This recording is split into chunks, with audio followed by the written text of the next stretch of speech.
Hi everybody. My project this semester was about using past gold prices and some other data from another index to try and predict future gold price action to try and get better returns than just passively holding gold over a period of time.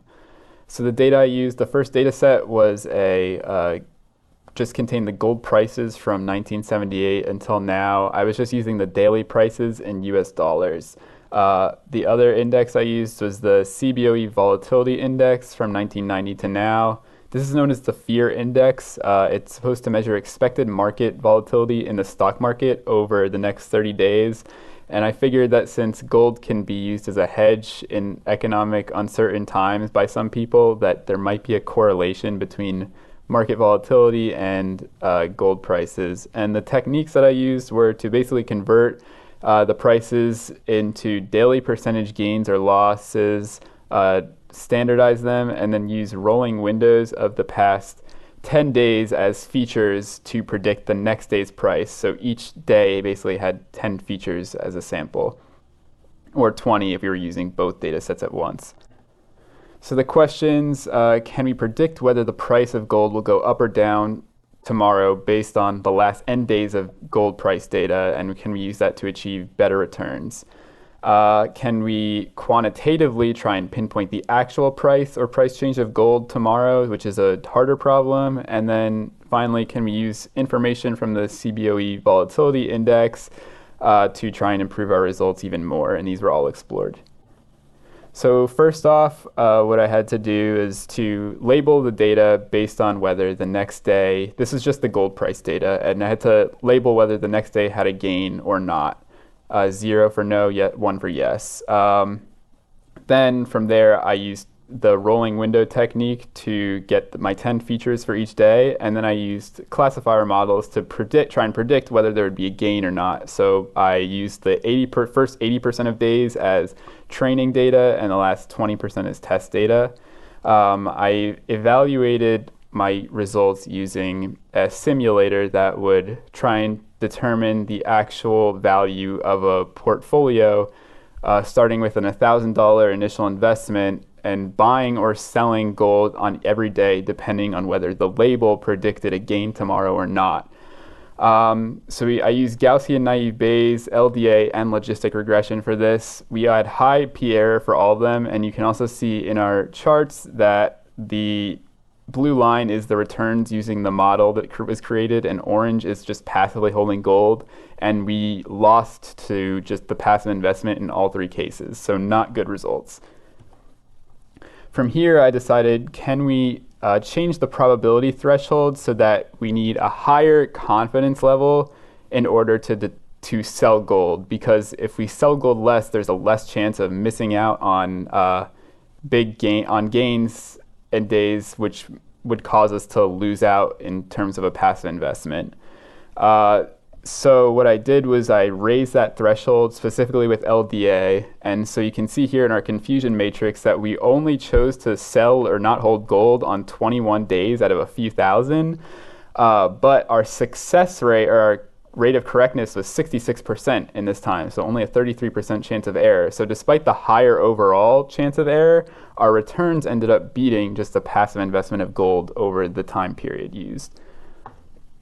From there, I decided to use k-fold cross-validation and try this thresholding technique with all three of the models we've already tried. So I used k as 10, and then I evaluated the performance based on just the final value of our model with the simulator versus the final value of just holding gold. And I averaged that metric across all 10 folds and then found a threshold that had the highest average.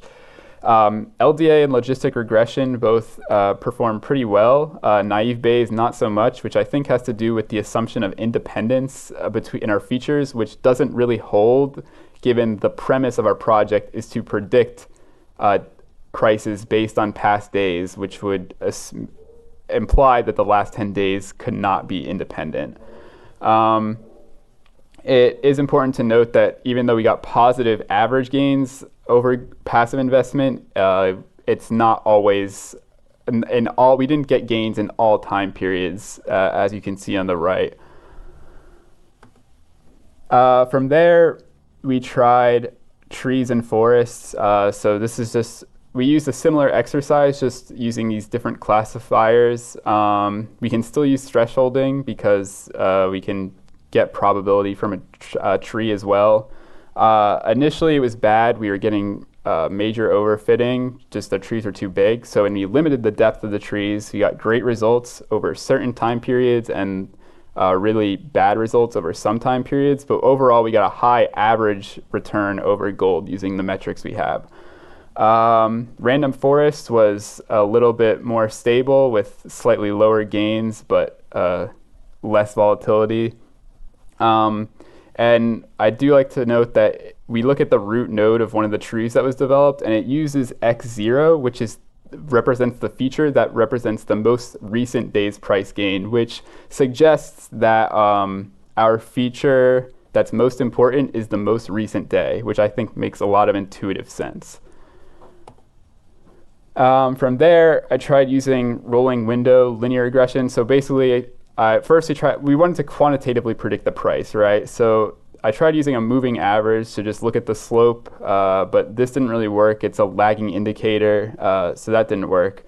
So then I tried using linear regression, just using the last 10 days of absolute prices as our features and to predict the next day using that as our output. This didn't really work. As you can see here, our predicted next day was generally always very close to whatever the previous day price was.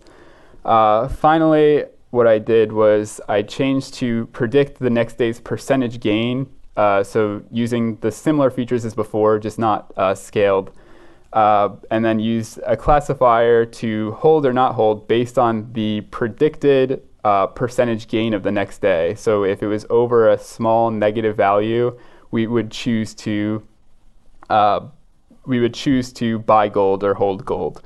And this resulted in a actually really good return, a little bit better than both LDA and logistic regression, which I think has to do with the fact that our features now, when we're training our model, it has access to the magnitude of the gain the next day, which doesn't happen when you're just classifying based on 0 or 1. So I think we get better confidence intervals or better confidence levels with this method. Finally, I tried adding the volatility index. So first, I tried just using the absolute current value as an 11th feature. This didn't really work. So then I pivoted to just using the last 10-day percentages. So we basically have 20 features. And since this data only went back to 1990, we could only use data from then, which hurt some classifiers like trees and forests. But with the classifiers that did still work, we compared it to the return of just gold prices over the period, and then return with the gold prices and the volatility index. And we see that LDA performed worse, while logistic regression and linear regression performed better. I think that the negative performance with LDA may be due to overfitting, just because we're adding all these extra features, and maybe it's picking up on patterns between the features that don't really extend to the actual test data. But I am encouraged by the improvement in logistic regression and linear regression, especially linear regression, because I think that that's the most robust model that I have in this experiment, and it showed a decent gain in returns, even though there wasn't really much of a change in p error for any of the models. So overall, we were able to use classifiers to try and make predictions, especially by varying the thresholds. We were able to find probability thresholds that resulted in gains over just a passive investment in gold over at least some time intervals, although none were perfect, of course.